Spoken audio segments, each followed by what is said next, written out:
Amigas y amigos universitarios en la comarca lagunera y toda aquella persona que nos escuche y vea a través de esta transmisión en vivo del Facebook de Entre Todos Expresión Universitaria. Bueno, pues estamos en esta entrevista semanal que hacemos para todos ustedes. Recuerden que pueden participar con preguntas, con comentarios, opiniones, o bien, una vez que termine la entrevista, pues también circularla, dependiendo de la valoración que ustedes hagan, de lo que aquí se pueda decir. Estamos con Miriam Ramírez Rosales. Ustedes la van a escuchar, un caso pues muy triste, lamentable, para lo que en Coahuila se vive en términos reales. Aquí ella va a dar su testimonio, ustedes van a escuchar, les pedimos que todos, con mucho respeto, ya hemos hablado ahorita previo a estar ya aquí al aire, y bueno, pues la verdad es un caso trágico, se puede decir, por las diferentes aristas, las diferentes lecturas que da su ejemplo, su mala experiencia. Pero bueno, vamos a escucharla bien. Pues muchas gracias, buenos días. Buenos días. Gracias por escuchar la invitación y por atreverte a nuevamente hacer público algo que seguramente te ha causado mucho dolor a ti y a tu familia. Entonces, pues por ese lado, y como periodistas que somos universitarios, pues un agradecimiento y un reconocimiento a tu valor. Al contrario, le agradezco infinitamente el espacio y la atención que me brinda porque pues a personas como yo nos hace mucha falta el apoyo de la prensa. Gracias por este espacio. Muy bien, pues vamos a situar a nuestra audiencia de dónde parte todo este problema que ya lleva 6 años prácticamente. Sí, un poco más de 6 años. Bueno, pues resulta que el día 15 de junio del 2020 venía yo caminando por el Boulevard México, ahí a la altura de lo que se conoce como el COE, que viene siendo el Centro de Operaciones Estratégicas de Fiscalía. Yo venía caminando, me dirijo al Oxxo, hago un retiro, me vuelvo a regresar por el mismo bulevar, porque mi intención era cruzar la calle y tomar el camión. Pero en ese momento, de mi lado derecho, siento que me toma alguien del brazo. Cuando volteo veo que es un oficial. Y en ese momento yo le veo en su mirada como que se equivocó, pero ya me había detenido. Entonces me vuelve a tomar del brazo otra persona y entre los dos me jalan y me llevan hasta dentro del COE. Al llegar al COE toman mi bolsa, me ponen grilletes en pies y manos y me llevan hacia el fondo de la oficina. ¿Pero le decían algo? No, o sea, ellos entre ellos se hablan con claves, con malas palabras, y me llevan hacia el fondo de la oficina. En el fondo de la oficina hay no sé si todavía se encuentre, está una lona con logotipos oficiales de la Fiscalía del Estado. Entonces ahí me ponen ahí de frente y me empiezan a tomar fotografías. No nada más ellos, todo policía que entraba, por policía me refiero al personal de la Agencia de Investigación Criminal de Región Laguna 1, y me empezaron a tomar fotografías. Posteriormente, en lugar de llevarme a una celda, porque yo les preguntaba cuál era el motivo, por qué me habían detenido, si yo simplemente venía caminando, que si tenían una orden en mi contra. ¿Eran elementos policíacos estatales? Sí, de fiscalía, sí, estatales. Entonces ellos, en lugar de dirigirme a una celda, como se supone que yo tenía pensado que ese era lo que seguía cuando hacían una detención, me llevan a una oficina, sé que corresponde a una persona que trabaja como administrativo ahí. Le piden que se salga, me meten y luego comienzan a vaciar mi bolso. Toman mi teléfono y empiezan a tomar mi dinero. Entonces, me llevan al baño. En el baño me desnudan las policías, entran todos los policías que estaban ahí, me empiezan a tomar fotografías, pero yo siempre esposada de pies y manos. Entonces ya me vuelven a llevar nuevamente a esa oficina, me quitan los grilletes y las de pies y manos, me sientan en una silla y me ponen con piernas y brazos hacia atrás. Nuevamente me vuelven a poner los grilletes. Entonces, desde ese momento, pues eran que como las 9:30 de la mañana, todo el que entraba, pues lo que conocemos normalmente como zapes, me empezaban a pegar, a darme con las rodillas en las piernas, con muchas malas palabras. Empezó la intimidación de que te vas a ir a la cárcel, de que vamos a ir por tu familia, o sea, empezaron a amenazarme. Pero no había, o sea, nunca hubo una razón. No, o sea, que a mí me dijeran con escrito en mano, como se supone que debe ser, con una orden de aprehensión previa a una investigación por la cual se determine que se llega a eso, jamás. Entonces, así estuve casi pues todo el día. Supe que ya era de noche porque hay unas ventanas que dan para hacia la entrada, entonces empecé a ver que estaba oscureciendo. Como yo tenía alrededor de 25 días que había dado a luz a mi último bebé, no sé si del miedo o de lo que me pasó, comencé a tener mucha sed y les pedí que me regalaran agua. Entonces a todo el que entraba, al que yo le pedía agua, era un golpe. Entonces, no me daban agua, no me daban agua. Para esto, desde que yo llegué allí, que me tuvieron así esposada, golpeándome, llegó una de las policías mujeres, que fue la que más saña tuvo para conmigo, porque me jalaba el cabello, me pegaba en la cara. ¿Tienes identificado a todo ese personal? Sí. Entonces, en ese momento yo no me percaté que de todos los que entraban y salían, había un elemento que se había quedado atrás de mí.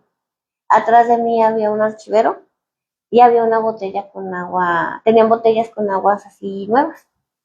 Entonces, cuando yo les pedí que por favor me dieran agua, porque completamente yo sentía que mi garganta estaba seca, él me toma por el cuello, pero como yo no lo había visto, al momento que me quiere meter la botella a la boca, así con palabras altisonantes, me fractura 2 dientes y me abre la mejilla, pero por dentro. Entonces yo empiezo a sangrar de una forma, pues, increíble.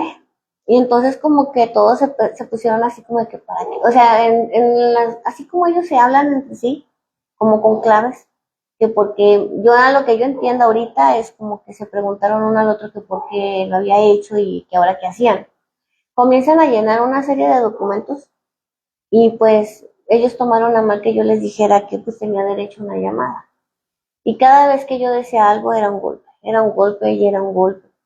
Entonces en ese momento ya estaba oscuro, me suben a un vehículo porque cabe mencionar y resaltar que ningún tipo de corporación ahorita en Coahuila hacen un traslado de un detenido así como en mi caso en patrullas, lo hacen en vehículos o pues oficiales pero sin placas, polarizados, o sea, sin ningún tipo de identificación. Entonces me llevan a lo que conocimos como tribunales municipales. Ahí estaba, pues yo bajo disposición de la gente del Ministerio Público. Se supone que el protocolo cuando ingresas a una celda de la municipal. ¿Todavía aquí en...? Sí, todavía aquí en la Colonia y Calle Delicias. Entonces, se supone que el protocolo a seguir es de que al ingresar, el primer filtro sea el del médico, el médico que tienen ellos ahí para que certifique si traes o no traes lesiones. Y luego, posteriormente, pasar a la barandilla, o que se conoce como la barandilla, que es donde hacen el llenado de tus datos generales y te toman la fotografía. Y posteriormente ingresarme a la celda 2, que es la de mujeres, o que en ese entonces era la de mujeres. Conmigo fue al revés. Me llevan primero a una celda y luego me llevan a la barandilla y ya de ahí no salí. Yo le preguntaba a los custodios que si me podían permitir una llamada, porque pues, todo el día mi familia no había sabido de mí y el no saber de mí o que yo no me comunicara con ellos era algo completamente inusual, sobre todo porque tenía a mi bebé recién nacido. ¿Cuántos hijos tienes? 3. Y mis padres pues ya son de la tercera edad. Entonces me dijeron que en tribunales, hasta eso el personal de custodia se portó muy bien conmigo. Me dijeron que no podían permitirme el teléfono porque el pase de lista para los detenidos era a las 8 de la mañana y a las 8 de la noche. Dije, pues, ¿qué hora es? Y me dicen, son las 9:30 de la noche. Entonces le dije, ¿pero por qué delito estoy? Entonces me dice, estás por amenazas. Y dije, pero, entonces, a mí en ese momento, el que me hubiera dicho amenazas me dio todavía más temor, licenciado, porque dije, a lo mejor van a inventar que amenacé de muerte o sea, yo en mi cabeza eso imaginaba. Dije, van a traer una persona sumamente golpeada y van a decir que fui yo la que la agredió. Yo me imaginaba eso. Y dije, pero ¿por qué el Ministerio Público no me puede ver ahorita? Dije, a mí nadie me enseñó por qué me detuvieron ni nada, me dice, porque el Ministerio Público solamente está para cuestiones graves, homicidios, feminicidios, pero amenazas no, amenazas te van a mandar a hablar en la mañana. Me dijo, pero no te apures, igual si nadie ratifica la denuncia, tú te vas, porque amenazas no es un delito grave. Entonces, para ese entonces, yo comenzó a pasar el tiempo, yo pienso que era como la 1 de la mañana, yo no soportaba el dolor, porque la sangre no me dejaba O sea, no te prestaron atención en ese... no me dejaba de correr, sentía yo mis dientes colgando, no había comido todo el día, obviamente no había tomado agua, traía los labios hinchados y traía el dolor de todos los golpes. Para mí fue un momento muy triste el hecho de recordar que quien me prestó auxilio fueron las mismas detenidas que estaban conmigo, porque cuando yo me meten ahí y volteo a ver, o sea, había chavas que estaban por intento de feminicidio, por robo, por golpes, y decía yo, sí, pero yo decía, pues, ¿dónde caí? O sea, ¿por qué? A pesar de que lo más triste de ahí, licenciado, es las condiciones infrahumanas, por demás infrahumanas, en las que tenían a los detenidos. Con un baño inservible, a la intemperie, a la vista de todos, o sea, exhibidas ahí, o sea... Nada que ver con el discurso oficial. Totalmente degradante. Yo espero en Dios que ahora con el nuevo centro de justicia municipal que se abrió, que no he ido o he tenido la oportunidad, gracias a Dios, de visitarlo, las condiciones sean diferentes. Perdón, Miguel, ¿tú habías tenido antes ya algún problema legal? No, ningún tipo de antecedente penal. Entonces, en ese momento, al día siguiente, vuelven a ir por mí los 4 policías que hasta el momento han sido mis verdugos. Y me dicen que con una hoja doblada ahí en las celdas que yo tenía una orden de aprehensión y que en ese mismo momento me iban a trasladar a Piedras Negras. Compañeras ahí detenidas que ya habían tenido, pues sí, algún tipo de situación me decían que así no era. Pero en ese entonces, pues, al no tener yo ningún tipo de conocimiento en relación a eso, pues yo dije, pues sí. Resulta que me vuelven a poner grilletes en pies y manos, veo que se van por toda o sea, hacen lo que uno haría cuando sale de viaje. Siguen toda la Colón, se van toda la Independencia. ¿Y seguías sin tomar sí, nada? Ni comida. Agarraron periférico y la salida por San Pedro. Y en todo ese camino, licenciado, fue una serie de insultos, de vejaciones, porque me iban haciendo tocamientos. Se iban burlando de mí, me iban amedrentando con mi familia. Que llegó un momento plenamente en el que yo sí pensé que iba directamente a Piedras Negras, sino que alrededor de Escuadrón 201, porque recuerdo muy bien que alcancé a ver una señalética que tenía el nombre, se regresaron y me dijeron, no es para que lo sintieras. Se regresan y me llevan a fiscalía. Siempre he dicho que le doy muchas gracias a una persona activista que desgraciadamente pues tiene su pena y su dolor de ser fundadora de un colectivo como el Grupo Vida. Ella estaba ahí precisamente porque a su hijo ha sido víctima de mucho abuso de autoridad. Lo han golpeado en múltiples ocasiones. Inclusive, pues tiene poco o recientemente que también ella fue víctima de eso. Ella se percata que me bajan a mí, pero de una forma muy abusiva. ¿Aquí en el periférico? Sí, aquí en Fiscalía en Viñedos, comienzan a golpearme atrás. Porque si la sociedad supiera que Fiscalía uno llega y ve ese edificio donde uno cree que va a tener seguridad y justicia, pero parte de la sociedad desconoce lo que hay o lo que se vive en la parte de atrás, en la puerta trasera. Entonces me imagino que a la señora, pues con la amarga experiencia que ya tiene, como que se le hizo raro pues lo que estaban haciendo. Entonces ella me fue siguiendo con la mirada. Me dijeron que me iba a atender en ese entonces José Maurilio Ochoa Romero, que era el delegado de Fiscalía Laguna. Me suben a sus oficinas, pero creo que el señor estaba ocupado. Yo siempre he mencionado que si él me conoce, él nunca tuvo el privilegio de conocerme a mí. Jamás fui entrevistada con él. Me bajan y me llevan a lo que ahorita conozco como delitos patrimoniales. Y ahí me tuvieron todo el día igual. Mire, hasta ese momento no tenías quien... No, nadie me había nadie sabía de tu no. desaparición. Sí, entonces me vuelven a sentar atrás de una silla y me vuelven a esposar de pies y manos. Y ahí me tuvieron todo el día. Sé que fue todo el día, al menos en el horario de trabajo, porque comencé a ver que se iba retirando el personal. Entonces se acerca a esta persona del colectivo y me dice que si tengo a quien hablarle. Y yo le doy el teléfono de mi casa a su casa. Entonces ella me hace el grandísimo favor de hablarle a mi familia, de darle el antecedente y sobre todo de aconsejarle que antes de hacer cualquier movimiento para poderme ayudar, se asesorara. Entonces, cuando ya me suben, me atiende, que en ese entonces era el coordinador de agentes del Ministerio Público de Fiscalía Región Laguna 1, Eduardo Nakasima Martínez, y me dice que pues yo, con su palabra, con su lenguaje tan florido de que yo estaba llena de múltiples carpetas y que me iban a trasladar a Piedras Negras, pero que para parar el problema me iba a exigir una llamada a mi familia donde les pidiera la cantidad de 98,000 pesos para dejarme ir. Cabe mencionar, licenciado, que así mi familia hubiera tenido 1,000,000 de pesos, que los hubiera dado a él como una dádiva en vano, y hubiéramos caído en este cohecho, porque en el momento en el que ellos me tenían ahí en fiscalía por un delito no grave como amenazas, ya se estaba pidiendo una audiencia privada para una orden de aprehensión para mi persona. Entonces, para cuando el licenciado Nakasima me obliga a mí a hablarle a mi familia, mi mamá ya estaba grabando la llamada, donde le pide 98,000 pesos y que se presente inmediatamente en fiscalía.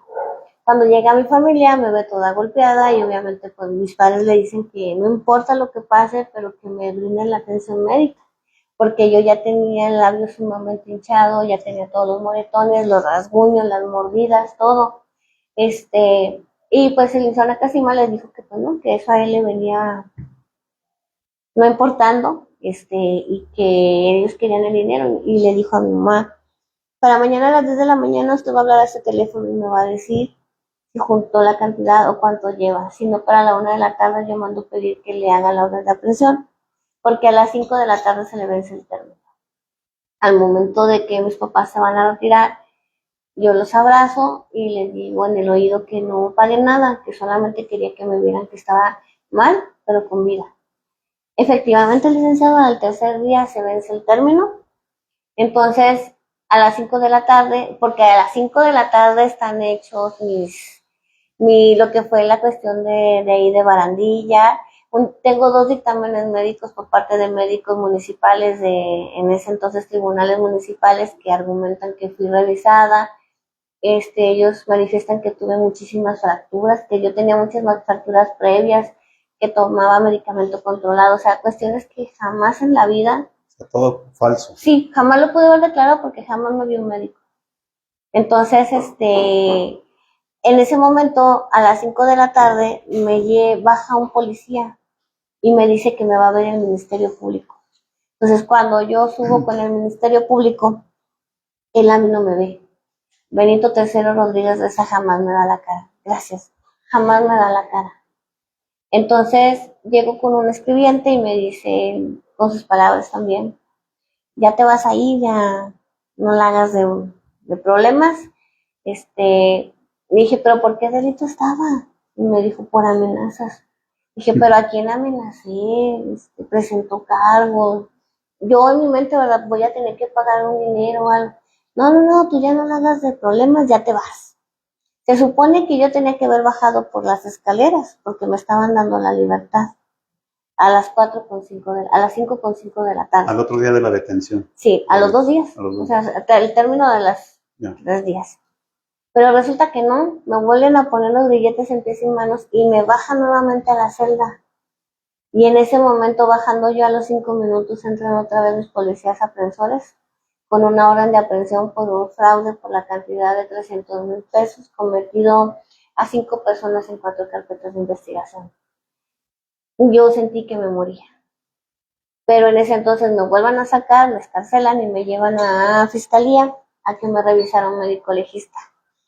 Certificado médico, dictamen médico del médico legista de fiscalía, quien argumenta que tengo lesiones, que tengo moretones, escoriaciones, rasguños, mordidas, además de una lesión en mi boca y de los dientes fracturados, producto de 3 días antes. O sea, corroborando oficialmente que mis lesiones fueron 3 días antes, o sea, al momento de mi detención. Yo siempre les he dicho, pues ahora sí que coloquialmente a todas las personas con las que he podido tener la atención de su tiempo, le digo, pues, ¿qué fue primero, el huevo o la gallina? Si se supone que me detuviste, si 2 certificados médicos, que a nadie nos certifican 2 meses en tribunales municipales, argumentan que no tuve ninguna lesión, y si yo ya no salí en 3 días ahí, porque también argumentaban que lo de fiscalía era mentira, entonces donde me golpearon, ¿con qué me pegué 3 días antes? Es que aquí se caen. Sí, entonces otro día voy a una audiencia de control, donde la gente del Ministerio Público pedía para mí prisión preventiva oficiosa. Y en ese entonces tuve la fortuna de la única defensora de oficio, bueno, tuve 2 defensoras de oficio, que pues dijo que pues no, que porque yo no tenía antecedentes, que pues que ya el fraude no era un delito que ameritaba prisión corporal preventiva, y que pues ella pedía la amplitud del término. Me dan la amplitud del término el juez José Samuel Borrego Hernández, me la da con un término de las 140 horas y me manda resguardo domiciliario en mi casa, su casa, con vigilancia permanente 24/7. Obviamente él pues me ve toda golpeada, me ve con el labio hinchado, me ve que me supuraba sangre. No hay fotos de... Sí, están las audiencias videograbadas y transcritas. Y él dice que es mi derecho ser atendida urgentemente y que deja en manos del comandante, o sea, da las instrucciones para que el comandante que tenía a su cargo las personas que me iban a resguardar me llevaran urgentemente a un hospital. Eso no ocurrió, licenciado. Me llevan a mi casa, se vence el término de la duplicidad del término, vaya, y las agentes del Ministerio Público ya no pedían prisión, pedían ahora un resguardo domiciliario, mientras integraban la carpeta. Entonces, nuevamente el juez vuelve a preguntar si me dieron la atención médica y dice la MP que no. Y les vuelve a girar la instrucción de que me den pues la revisión médica urgente. Y ya, pues me dice que el término de 3 meses para seguir con el proceso y que con resguardo. Pero aparte dices como a 25 días de haber parido. Sí. Entonces me llevan al resguardo domiciliario y nunca me proveyeron de la atención médica. Entonces yo empecé con un dolor insoportable, con una inflamación horrible, ya me dolían las mordidas, ya me dolían los golpes, pero nadie me tomaba fotos, licenciado. No hubo nadie que me apoyara, nadie que me ayudara. Alrededor de los 15 días, una vecina me dice que a la que yo no le hablaba, le dijo que yo estaba en Facebook con Ángel Carrillo. Y pues perdón por exhibirlo, pero a final de cuentas, de todo lo que yo le estoy mencionando, me sustentan 23 carpetas de investigación, me sustentan 7 quejas de derechos humanos, 5 recomendaciones de derechos humanos, 8 EPRAs, 4 amparos y 5 quejas en el Consejo de la Judicatura. Entonces, me dice la vecina que yo estoy exhibida en redes. Comenzamos a buscar porque me exhibieron en 5 páginas de Facebook locales y en el programa de multimedios de Ángel Carrillo, a quien, si esto llega a sus oídos, tengo alrededor de 4 años pidiéndole un derecho de réplica. Ojalá ya algún día tenga el valor civil y moral el que se jacta de ser un reportero tan serio o un conductor tan serio, de otorgarme ese derecho de réplica. Entonces, al buscar las páginas, comenzamos a ver que aparecen mis fotos donde estoy desnuda, que aparecen mis fotografías donde estoy... ¿Quién subió ese material o en qué portales o páginas? En la de Quemados Laguna, Fayuca Torreón, en páginas de redes sociales, pero al final, anteriormente, licenciado, si usted recuerda, y aquí las traigo, anteriormente Ángel Carrillo en su programa en vivo sacaba así lo que era el portal de WhatsApp. Usted podía decir, esta tipa me robó, o este tipo se droga fuera de mi casa, y él tal cual, a pesar, vuelvo a lo mismo, de jactarse de una persona con mucho porte y mucho profesionalismo, él se exhibía así.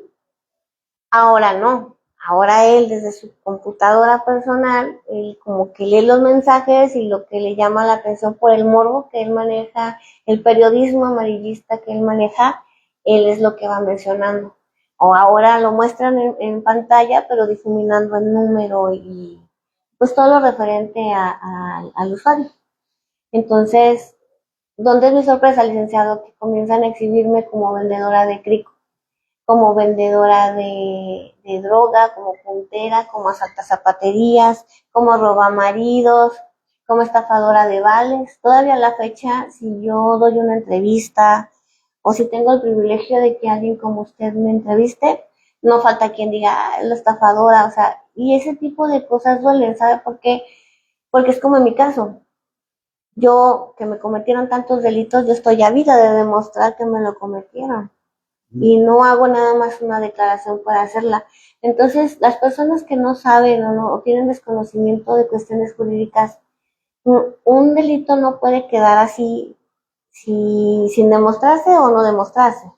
Entonces, que te vean, cualquier persona que diga, es que lo que dicen las redes es cierto, o sea, no.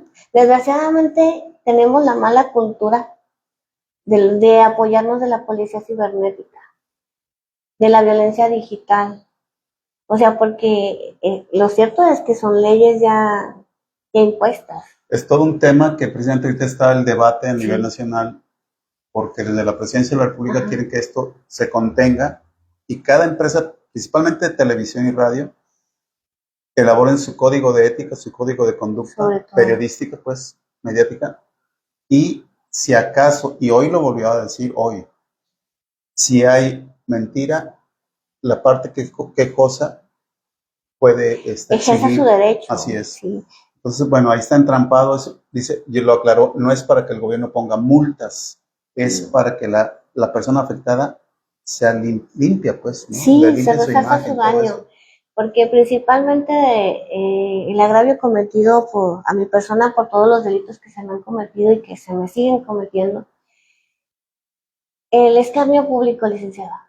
El escarnio público, ¿no? Al que fue sometida mi familia, porque hasta la fecha fuimos señalados como lo peor, porque gracias a ese tipo de personas o de profesionales como Ángel Carrillo, somos víctimas de indolencia, de indiferencia, de señalamientos, donde se ha verdad mentira. Él no es Dios para juzgar a nadie. Humanamente, Él no es Dios para juzgar a nadie, o nunca lo fue. Y qué triste en mi caso, o sea, que después de luchar contra el sistema, porque es una lucha diaria contra el sistema, y no tanto por un capricho, todos dicen, por justicia. La justicia no existe, licenciado. La justicia es un término que se le tuvo que dar para justificar salarios en puestos mal atendidos. Para mí eso es la justicia. ¿Sí? Yo por lo que estoy luchando es porque no haya una Miriam más. O porque si existe una Miriam más como yo, porque sí las existe, licenciado. Yo personalmente le puedo decir que dentro de un centro penitenciario, si hay una población de 100 PPLs, el 80% es inocente. Estuvo por el mismo juez, por el mismo defensor público, por la misma policía, por el mismo MP, o sea, es el mismo. Este estado está muy corrompido en indolencia, en corrupción, en arbitrariedad, en abuso, pero sobre todo en omisión. Y no nada más en mis delitos, licenciado, lo vemos en el tema, y a lo mejor me salgo un poquito de lo mío, pero sobre todo yo comparto el dolor y la indiferencia que comparten las víctimas de feminicidios y de desaparecidos. Sí. Porque la autoridad sabe de dónde viene todo y lo permite. Lo permite, lo concibe y lo trata de mantener así en el olvido. Estamos, amigas, amigos de Entre Todos, Expresión Universitaria, con Miriam Ramírez Rosales, quien nos está haciendo pues saber a nosotros, a la comunidad universitaria, un caso propio, personal, pues muy triste, lamentable. Sí. Y yo creo que este llamado que está haciendo dentro de su palabra, pues es un llamado a la concientización o a la conciencia y vaya este mensaje más para quienes estudian hoy la carrera de Derecho aquí en las universidades en la comarca lagunera o en donde nos alcancen a ver, porque esto no puede seguir sucediendo en este país. Entonces es algo que nos tiene conflictuados, nos tiene una polarización terrible y yo creo que hay que decir las cosas, como lo está diciendo Miriam, con mucha tranquilidad, que a mí me asombra eso, pero con un convencimiento del tema que está abordando, que lo sufre. Y este impacto que va a dar a sus padres, a sus hijos, a su familia, y que debe llamarnos, ¿no?, un poquito a considerar realmente cómo es que merecemos vivir y en caso muy concreto en Coahuila. ¿Cuál es la situación legal actual en este momento de tu caso? A través de una plática que pude tener la oportunidad con la Presidenta de la República, ella gira instrucciones a la Secretaría de Gobernación para ser atendida de manera urgente por el fiscal del Estado, Federico Fernández Montañez, para que se me brinde el acceso a la justicia inmediata. Así como también giró un oficio a la Comisión Estatal Ejecutiva de Atención a Víctimas del Estado de Coahuila para que me brindara pues lo que me debo de brindar hace 6 años, garantía y certeza jurídica. Pero a la fecha sigo esperando que el fiscal del Estado me reciba. No he tenido tiempo. No he tenido tiempo en sus complicadas agendas. Sí para conciertos y cosas personales, pero no para atender a la ciudadanía. Entonces, pasa de que vuelvo a ver a la Presidenta de la República y pide ella a Secretaría de Gobernación que solicite un informe a todas las fiscalías de cuántas carpetas hay en mi agravio. Y resulta que de ahí se desprenden muchas cosas, se confirma que son 23 denuncias. 23 carpetas.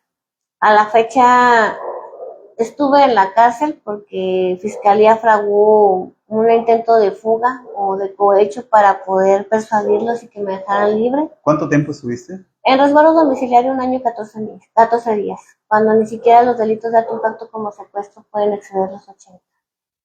Y me enviaron a Piedras Negras el 14 de diciembre del 2020, cuando mi oficio de internamiento dice Saltillo, Coahuila. Era en Saltillo. En ese entonces ya me habían hecho un protocolo de Estambul. El protocolo de Estambul el primero arrojó mi calidad de víctima y ordenó una atención médica urgente que después de 5 audiencias ordenadas por un juez de control, donde solicitó la apertura de una carpeta por tortura y así como un informe mensual, todo se me negó. A la fecha van 94 informes que debió haber rendido el agente del Ministerio Público que tuvo bajo su cargo la investigación de tortura, que jamás rindió. Mire, ¿de dónde crees tú que viene toda esta historia negra de tu vida? O sea, porque eres detenida de manera arbitraria, sí, pero ¿dónde crees tú que esté el meollo, el quid del asunto? Todo se concentra en la corrupción que las autoridades y los funcionarios permiten en cada dependencia, en el nulo profesionalismo o la nula capacitación que tienen sus empleados. Porque siempre me han hecho la misma pregunta. Cuando se cuenta mi historia de horror, el foco principal es esa pregunta: ¿qué les hiciste? ¿En qué andabas? ¿Con quién te juntabas? Sí. ¿Qué hacías? La revictimización, ¿no? Sinceramente, cada quien hace más su trabajo. Me topé en el penal cuando yo exigí mi carpeta por todos lados, porque Derechos Humanos fue la primera dependencia en sepultarme. Para Derechos Humanos fue cierto todo lo que la gente del Ministerio Público dijo. O sea, y desde ahí me sepultó. Para cuando yo llego a un penal, a un centro penitenciario femenino en Piedras Negras, yo ya era víctima de tortura. Y en todo ese tiempo, en esos 2 años, 7 meses que luché contra un sistema en 27 audiencias diferidas, jamás tuve una llamada. A pesar de que cuando yo llegué a Piedras Negras, llegué con 10 puntos en el encía. Me habían extraído 5 dientes, había perdido el oído derecho, porque producto de la omisión a mi revisión médica que me negó el delegado de Fiscalía, José Mauricio Ochoa Romero, en ese entonces, la infección se me corrió, tengo pérdida auditiva irreversible del oído derecho, la pérdida de mis 5 dientes, estoy por perder otros 2, nadie me revisó, a pesar de que mi protocolo de Estambul tenía medidas de protección en contra de los policías aprensores, fueron ellos quienes me trasladaron y en el camino, en el trayecto, me violaron 4. Ahorita tengo los dictámenes donde sí me violaron, sí falsificaron mi firma, sí me robaron, sí me exhibieron, sí compartieron mis fotografías con Ángel Carrillo y con los medios de comunicación. Y a pesar de tener todos esos acuerdos dictaminados por peritos de fiscalía, la brillante idea del fiscal del Estado, Federico Fernández Montañez, fue delegar sus funciones en el fiscal de juicios orales, que es de juicios constitucionales, que es el licenciado Alejandro González Estrada. Y él tuvo la magia de llegar un 6 de noviembre del 2025 con 6 no ejercicios de la acción penal en los delitos de alto impacto principales como violación tumultuaria, cohecho, extorsión, privación de la libertad, secuestro y tortura. Todo lo malo pasó contigo. A pesar de tener diligenciamientos que sustentan que lo que yo siempre le dije y le supliqué a gritos a una Aurora Galindo que se diera la tarea de hacer su trabajo y de investigar, y que me dijo que no, lo comprobé. El principal dolor, licenciado, es el sentir de mí como persona, de sentirme tan vulnerada al ser tan exhibida. Entonces, estamos mal en todas las dependencias, licenciado.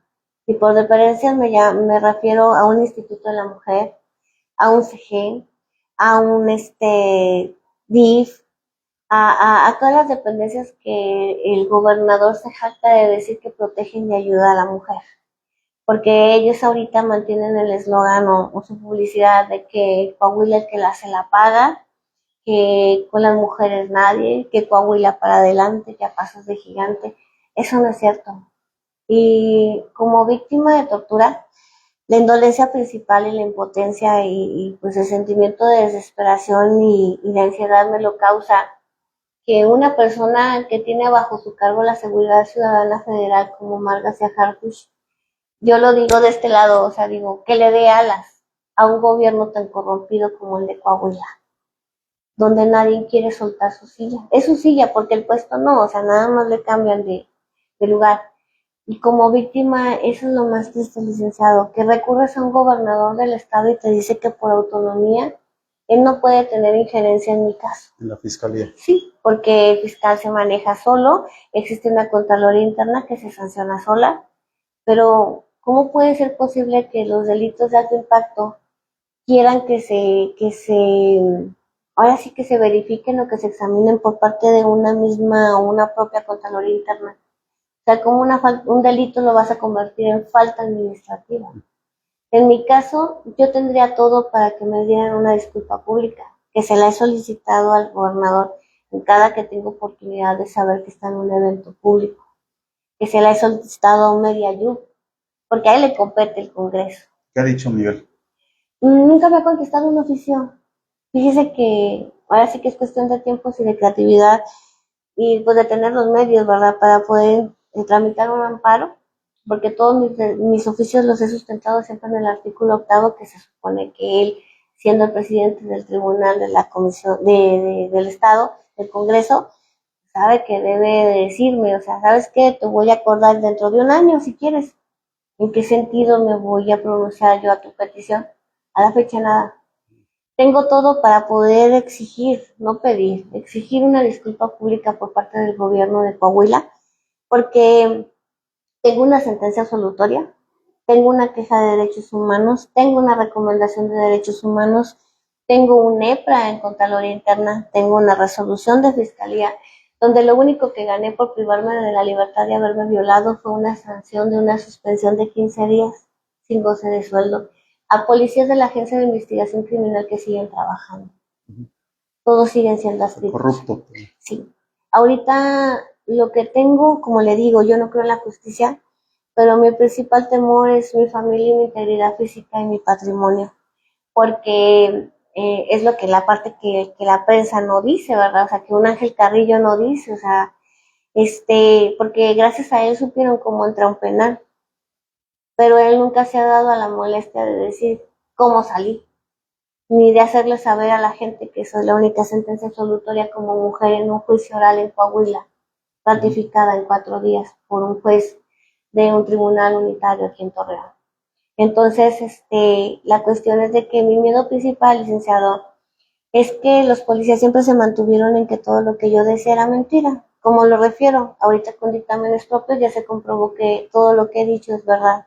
inclusive cosas que ni siquiera yo tenía conocimiento de lo mismo.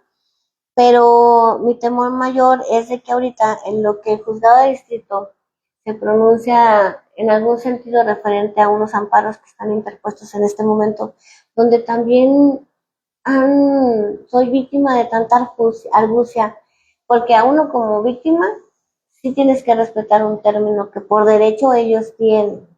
Uno como víctima tiene que respetar cualquier tipo de notificación que se te haga. Uno como víctima tiene que soportar cualquier respuesta que te brinden, porque ellos sí se sacan sus argumentos legales para hacer válidos sus derechos. Entonces me voy dando cuenta por un juzgado de distrito que la persona que me robó, que me viralizó, que me metió la botella a la boca y me tumbó los dientes, que me violó, quien se encontraba interno en el centro penitenciario de aquí de la adaptación social de aquí de Torreón, por otro delito diverso de otra persona como fue tentativa de feminicidio, salió libre. Y salió libre sin ninguna medida cautelar, sin una firma, sin una fianza, sin un brazalete electrónico. Entonces dices tú, a él por tentativa de feminicidio le reclasifican el delito para poder obtener su libertad mediante amparo durante 3 años. ¿Qué me hace creer a mí que un juez de distrito va a fallar a mi favor? Vaya. Por tortura, violación tumultuaria, por cohecho, por extorsión, por privación de la libertad o por secuestro. Entonces viene a mi memoria los hechos de los que hemos sido víctimas, mi familia y yo recientemente. Me han ido a quebrar los vidrios de la casa y de la camioneta. Al día siguiente fueron a aventarme una botella con gasolina y tachuelas. Y la única respuesta de fiscalía es a quien resulte responsable. No te puedo dar unas medidas de protección porque son a quien resulte responsable. ¿Eso de parte de quién? De fiscalía, de Carlos Rangel.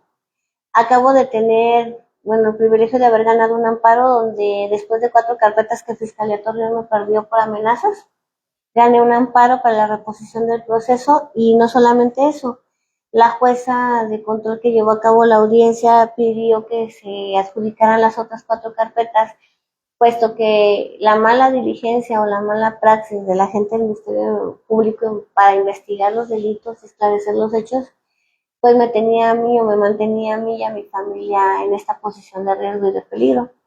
A 2 meses de la audiencia aún no se rinde ningún informe, licenciado. Entonces, a mí no me pueden decir que esa persona que obtuvo su libertad no es capaz de nada, porque además de lo mío, trató de matar a una persona, que gracias a Dios no lo consiguió. ¿Cuál es ahorita estás pidiendo una disculpa pública, ¿sí? ¿no? Que sería así como que lo menos pretencioso, sí. por llamarlo de una forma. Pero la solución definitiva, la solución legal a tu problema. Un llamado a Miguel Meriayú, a que yo, ahora sí que por curiosidad, cada 25 de enero veo su informe anual. Esta vez, este año, él dijo que tenía un modelo de confianza y de seguridad garantizando el proceso justo para las personas, como imputadas o como víctimas. No es cierto. Yo personalmente he dejado en el Congreso del Estado oficios para ser atendida por la Comisión de Derechos Humanos, por la Comisión de Puntos Constitucionales o la Comisión de Equidad y Género. Hasta la fecha no me lo han hecho. Y tengo entendido que en recientes días pues fue denunciado por la corrupción que se permite. Sí, hace 3-4 días. Sí, yo tuve la oportunidad en enero cuando traté de abordarlo, ahora sí que fuera de una dependencia que lo esperé 5 horas. Yo le dije, a lo mejor usted es buena persona. Dije, pero el personal que está bajo su cargo no. Le dije, y qué triste porque yo cuando hablo del sistema corrompido no doy nombre de jueces. Me dirijo a usted directamente porque de usted depende.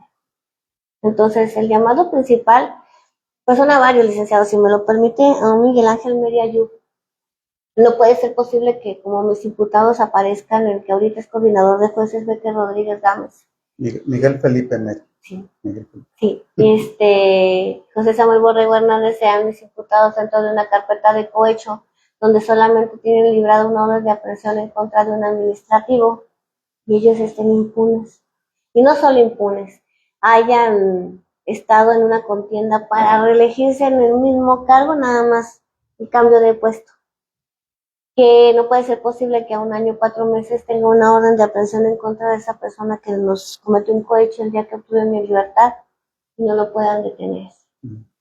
Y al gobernador, que a lo mejor vuelvo a lo mismo, a lo mejor desde mi punto de vista, por lo que yo he vivido, pues yo generalizo y reitero, a lo mejor él sí es buena persona, pero las personas de las que se rodean. A lo mejor el fiscal también es buena persona, pero con tarjetas informativas es meramente imposible que pueda conocer la información de fondo para poder saber cómo se soluciona esto con la atención, con la debida atención. Cuando hablas de la Comisión Nacional, Comisión de Derechos Humanos, ¿es la nacional o la estatal? La local. La local. La local. Aquí. Sí, en ese entonces, pues le digo que la silla nada más da vueltas. En ese entonces mi asesor jurídico era Aurora Galindo Escandón. Y ahorita la premiaron como titular de dependencia. Entonces, si dices tú, si como asesor jurídico que de viva voz tuviste conocimiento de lo que me estaban haciendo, no hiciste nada, se pierde la confianza al licenciado. Sí. Porque para que Saltillo me resuelva, tiene que ser enviado por ella a base a su criterio. Entonces, dependo de un criterio de una persona que no me pudo asesorar o que no pudo velar por mis derechos y que permitió que al contrario, no veló, permitió que se me vulneraran. Dependo de una comisión estatal ejecutiva de atención a víctimas indolente, donde todos estos años me he mantenido con la respuesta de que como tortura no tiene colectivo, yo no tengo derecho a un apoyo, a una beca para mis hijos. Entonces se sufren muchas revictimizaciones por muchos daños colaterales, licenciado. Los niños están en la escuela. Tengo una hija está universitaria, una que va a entrar a secundaria, un niño que va a entrar a primaria. Entonces, terminan y arruinan con nuestro proyecto de vida. A partir de ahí ya no es vida, porque vivimos con la zozobra de que en cualquier momento van a llegar. ¿Y has tenido apoyo de los colectivos, aunque no sea un colectivo de... No. A mujer? No, o sea, soy solidaria en colectivos de desaparecidos, pero pues es que cómo me pueden ayudar si ellos están en la misma posición que yo, la indiferencia de la autoridad, la omisión de la autoridad para investigar, la omisión del SEAT para realizar un pleno acompañamiento. O sea, ¿Alguna iglesia a la que te has acercado para buscar también el cobijo, el apoyo?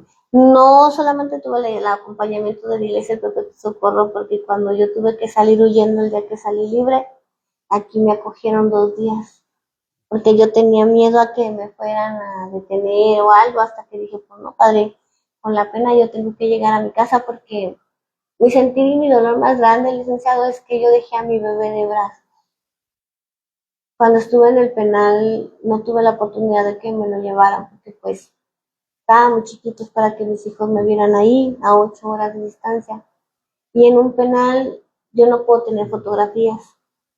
Yo no recordaba la cara de mi niño. Entonces, para cuando yo salí, casi a 3 años, mi niño que dejé en brazos ya volaba, ya corría. Entonces yo me perdí su primer palabra, su primer diente, cuando aprendió a caminar. Y eso son cosas, licenciado, nadie me va a regresar nunca. Así es. O sea, no que mis otros hijos no importaran, no, al contrario, todos en la misma medida, mis padres, pero fue mucha hazaña. Ha sido mucha hazaña hasta este momento. Yo he tocado puertas que no se abren, porque todos son lo mismo, o pertenecen al mismo sistema o pertenecen al mismo partido político. Entonces, pues es mucha la indiferencia y por eso estos espacios que ustedes, personas como ustedes empáticas nos brindan, a nosotros nos sirven mucho, porque nosotros ni siquiera terapia y contención hemos tenido. Y sabe qué es lo que más duele, que no somos casos aislados. Sí. Hay un caso reciente que por respeto a la persona y por respeto a su familia, pues omito sus nombres. Es el mismo modus operandi, licenciado. Nos detienen por las supuestas amenazas. Si usted conociera a los 3 pobrecitos policías que dicen que con esta masa corporal sometí en el piso, y que como no podían conmigo porque yo literal me les fui encima, sí, tuvieron que pedir 3 refuerzos más. Es increíble. Y todos vamos a dar donde mismo, al COE, al Centro Operativo Estratégico de la Fiscalía, donde te torturan, donde te violan, donde te golpean, donde te amedrentan, donde te intimidan, donde te amenazan, donde te quitan tu INE y ya tenemos tu domicilio, ¿eh?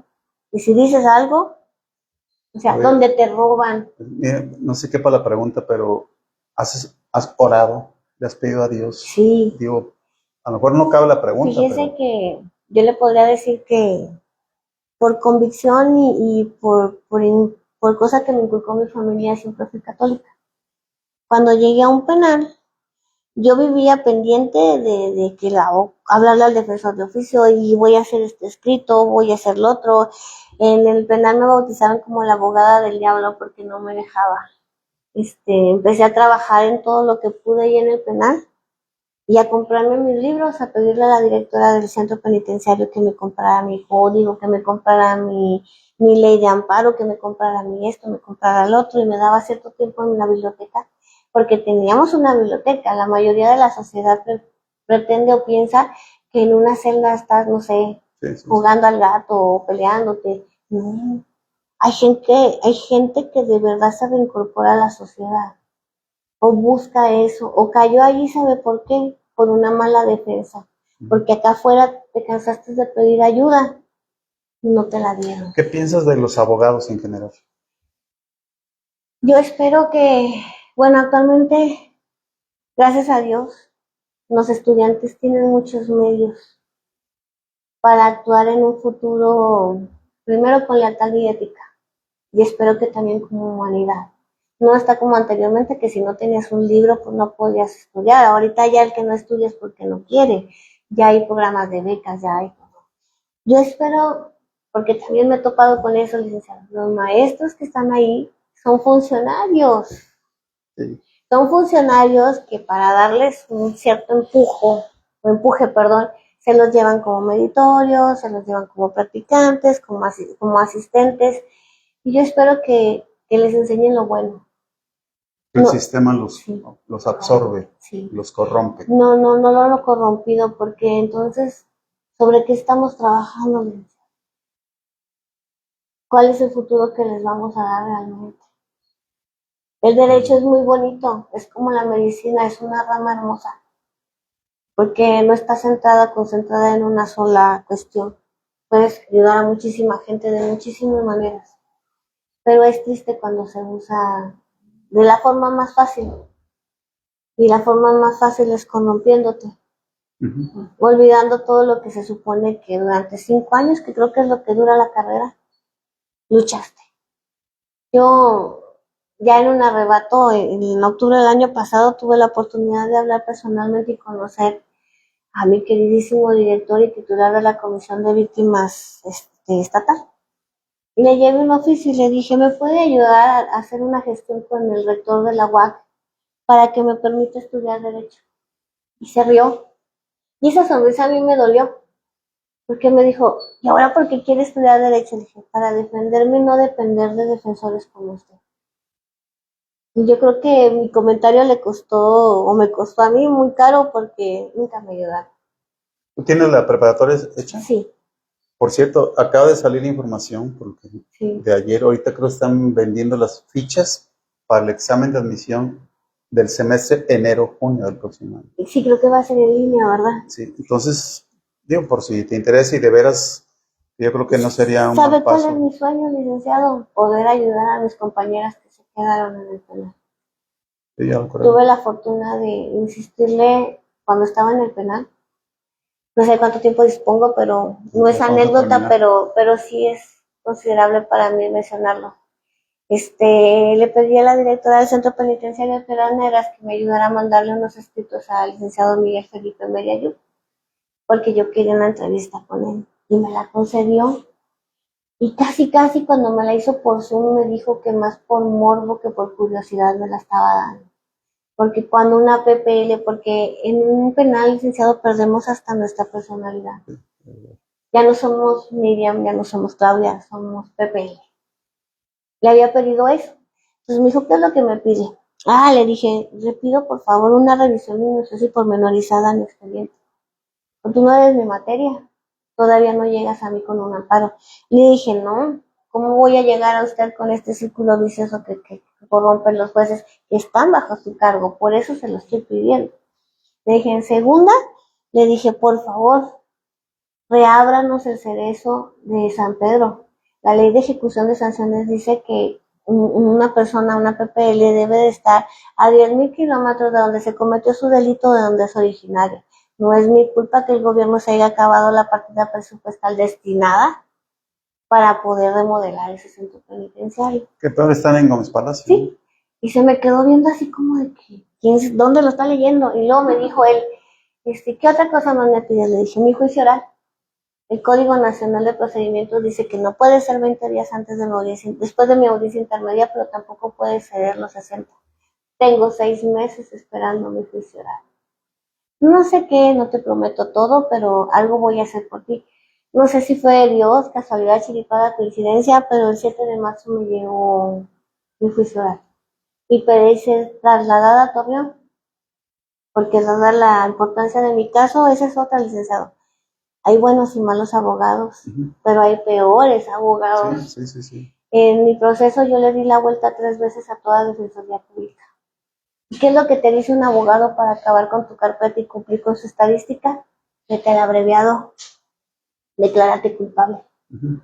Para tener una sentencia, empezar a compurgar y que ya te empiece a contar. ¿Cómo te vas a declarar culpable después de todo lo que me han hecho a mí? Ahora no es nada más declararse culpable.